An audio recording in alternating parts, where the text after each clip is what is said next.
Hi, I'm Debbie, and welcome to Divine Destiny with Debbie. Today we are reading for the weekend, Friday, Saturday, and Sunday, April 2nd, 3rd, and 4th. Now, you know when I read for the weekend, yes, I will use my two Radley Valentine decks. I will use my Angel Tarot cards for the main message. I will pull one from my Archangel Power Tarot cards. I will also pull one from my Emily Anderson Crystal deck. Now, I have prayed, meditated, and infused all decks with Reiki energy. Remember, this is a general reading. It may or may not resonate. Take what you like, leave the rest. I am an intuitive channeler. I open myself to higher power. My job is just to deliver the message, and I hope that you let me know who it was for. Anyway, one of the things we need to know about is April 3rd. So April 3rd, Mercury, which is in charge of communications, electronics. A lot of times there's a lot of karmic type of value with Mercury, especially when it's retrograde. Right now it is going direct, and all the planets are still going direct. But Mercury entering into Aries, and that will be at 11:42 p.m. Eastern Standard Time. There's a lot of interesting things going to happen with Mercury entering into Aries. Aries is a fire sign, and there's a lot of I energy. Not I, but more I energy with Aries. It is the first sign in the astrological year. So, a couple of things. One is be careful about what you're going to be talking about. Tempers could be raised. So, and this is while it's in Aries. So it's not just for this day, but you may find communication being very blunt, very to the point. But it also may be a time for you, especially if you have a hard time communicating. It may be a time for you to actually dig deep and pull out those words that you have been waiting and wanting to say.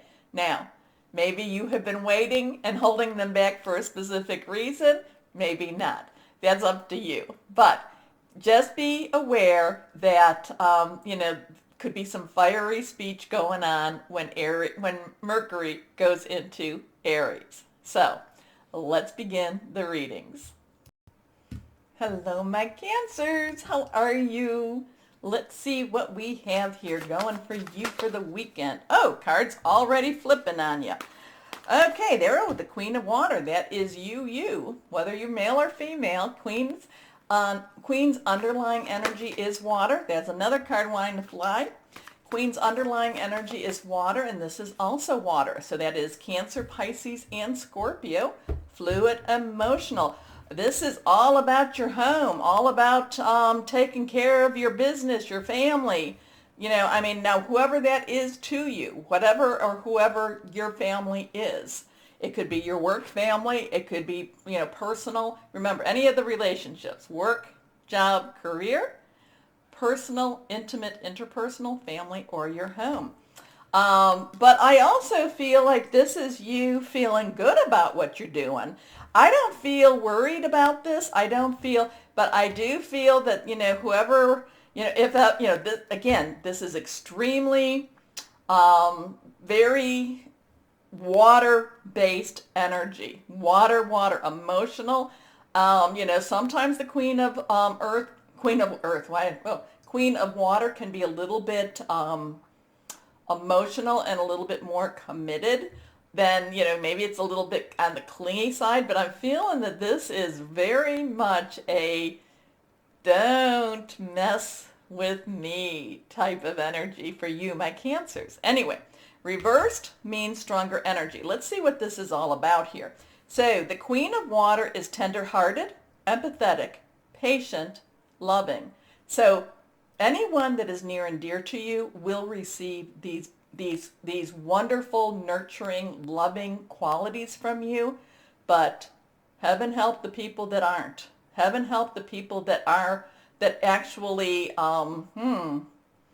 try to come against it. Okay, heaven help them. That's all I can say with that. Anyway, relationships develop to a new level. Trust your intuition, but also care for yourself and others. Let's see what this next card is. It's reversed. The Knight of Water. Ooh, ooh, ooh, ooh. It's kind of like, so Knight's underlying energy is our fire. It is Leo, it is Sagittarius, it is Aries, passionate, burning, determined. Again, we have that water energy. There's an emotional commitment. Knights now are very directional. You are in place. You are going towards that goal. So there's going to be a lot of your emotional energy, but I don't feel like you're out of control with any of this, or that it is like, overwhelming you. I actually feel like, because, and two, you, my Cancers, you're the moon babies, okay? So right now we are in what's called the waning moon. That is, as we get rid of things, it gets smaller and we get rid of things. And this is how you're like sloughing off. You're kind of giving yourself, I'm kind of like, like what is it, a pumice stone, Pumice, and it's kind of like you're just like sloughing off the dead skin, you're sloughing off the dead energy, you're sloughing off whatever you do not need. So, and that might be something. Maybe you need to take a bath in Epsom salts and get a pumice stone and slough off. But I feel like this is like you sloughing off. Not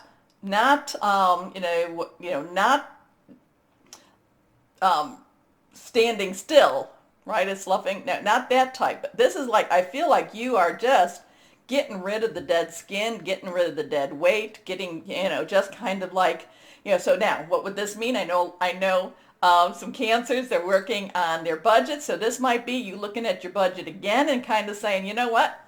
I don't need, I don't need that cable package, or I don't need to buy this anymore. Or maybe I'm going to, and I'm not saying you should take care of yourself. So I'm not telling you not to do these things, but maybe you're going to say, I'm not going to I'm not going to go out and get my manicures. Okay. So I know that there's some people with some financial things. Maybe I'm not going to go and get the $4 coffee. Okay. But I feel like it's like you're cleaning your house, you're getting rid of what you don't need anymore, and it's totally within that waning moon period. Totally sloughing everything off, and I don't mean that as in you're disregarding things. No, it's very intentional, it's very purposeful. Anyway, here we go. Emotional, romantic, enthusiastic, contemplative. Now, this talks about falling in love or wedding proposals, the need to balance emotions, an invitation to a social event. And the thing is, a lot of this stuff with with being, throwing off getting rid of the dead weight and the dead skin is, if you are looking for a new relationship, you have to get rid of you have to get rid of the dead skin. I know I'm getting, you have to get rid of the dead cells before you can move into that newer growth. Anyway, I'm sorry, but it's good that I don't have to understand what I'm saying. Anyway, last card here, release. Well, how about that? Yeah, how about that? Anyway, this is a 13. So we have a 1 new beginnings, or it could be a 10 plus a 3. 10 is a transition. 3 is a very, it's a very powerful number, the power of 3, so you can do things. Now, you need to do it in towards that positive light, okay? We have to put forth positive light.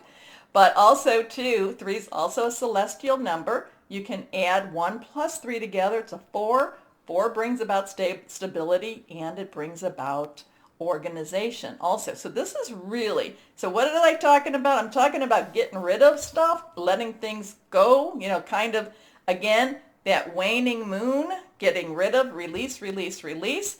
And here we have Archangel Azrael, the end of a phase or a situation, spiritual transformation, time to move on. So, I know that we talk about letting go, we talk about all that stuff, but I didn't turn you off, did I? No. Anyway, it's like I said, sloughing off, letting go, moving on. And, whether, if this is your budget, if this is your job, maybe it's maybe it's looking for a job that has a potential or a future. It's just basically, it's like things opening up, things, but you have to get rid of the baggage in order for you to go forward, okay? And this weekend, the energy here, Mike, Cancers, is like, oh, it's wrong. I do not, again, heaven help the one that comes against that queen. Again, it doesn't matter if you're male or female. We all have some masculine energies. We all have some feminine energies. So here we go. Last card is reversed. And there we go with the King of Raphael. So it doesn't really matter. King of Raphael, underlying energy is air. That is Michael, well, in some cards. So air energy, that is Gemini, that is Libra, it's Aquarius, thought processes, hearing news. Raphael, though, is water again. So you have the experience and the ability to think things through, but you still have that emotional commitment. And the King of Raphael stands in his power, and again, doesn't matter if you're male or female, stands up for what he believes in, and he is going to trust. Who's he going to trust? Possibly higher power, guardian angel, spirit guide, voice of the universe, divine, Archangel Azrael, to get you through and to help you through this time. There is a lot of, again, there's the release, but there's a lot of standing in a new, I could say standing in your power, which is all, but it's also, there's like a recommitment. There is also a renewal type of energy here too. So the King of Raphael is warm, generous, honorable, refined. The King of Raphael has gone through every emotional situation you can and has still come out kind and generous and loving. So, yes, it is safe to trust the ability to accomplish many things at once. Follow your creative passion. So, I feel like there's a lot of heart energy here. And I know I'm not saying so much emotional, but it's, what is, we talk about your brain, your thoughts. We talk about your heart. We talk about your spirit, your intuition, all of this, creates, but this is a lot of your, what is it that you want? What is it that you want type of, manifestation even, okay? Putting that out there. Okay, let's see what crystal or energy would be helpful for my Cancers. Okay, that card is flipping. Here we go. It is reversed. Now, I bought a bunch of crystals. I put them out. I can't tell you which is which. Some of them I can, but here we go. Black tourmaline. Oh, I love that this is ones that I, know very near and dear to my heart. This is black tourmaline. Okay, I love black tourmaline. Black tourmaline is very protective, anxiety relief, aura cleansing, and it helps with self-belief. So if you have some, carry it with you. If you don't want to carry it because this is a little larger to carry and you put it in my purse gets a little heavier, put it at your bedside. It'll help you through too. Okay? Okay. So my Cancers, interesting stuff for you. And the thing, heaven help, heaven help. That's always good. It's good. Anyway, my Cancers. Ooh, my Cancers. Is there Capricorn in your life? I don't know. Watch, because they actually could be very helpful for you this weekend too. But my Cancers, I hope you enjoy the readings. Please remember to like, share, subscribe. It does help me, so thank you. As always, my Cancers, know that you are loved, stay shining, and be blessed. Bye-bye.